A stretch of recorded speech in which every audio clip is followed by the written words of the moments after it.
নবীজি বলতে সাহাবা একরাম শোনো, ফাতেমার বিয়ে দিব, কে আছো উত্তম যুবক আমার কাছে আসবা। সব বের হয়ে গেছে, কে যাবে প্রস্তাব নিয়ে। সবার আগে আসছে ওমরে ফারুক রাদিয়াল্লাহু তাআলা আনহু। এসে চুপচাপ, ইয়া রাসূলুল্লাহ,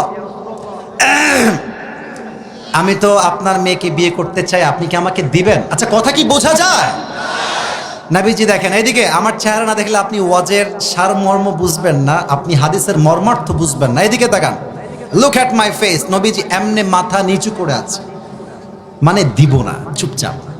আলী বুঝে গেছে আমার বিয়ে এখানে হবে না, আমি পালাই এখান থেকে। ফাতেমা, সরি, আমার ওমরে ফারুক বের হয়ে গেছে। এবার আসছে আরেকজন সাহাবী, নবীজি চুপচাপ, কোনো কথা নাই। ওই সাহাবী বুঝে গেছে আমার বিয়ে প্রস্তাব রিজেক্ট, আমার দ্বারা হবে না। এবার চার বন্ধু আছে, দেখবেন বন্ধুরা একসঙ্গে হইলে বদমাইশির শেষ নাই।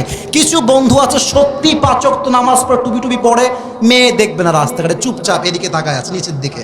বন্ধু এত লুচ্চা নাম্বার ওয়ান, তাকারে সুন্দরী রে, দেখ একবার। একজন যুবকের জন্য আরেক যুবকের চরিত্র নষ্ট হয়ে যায়।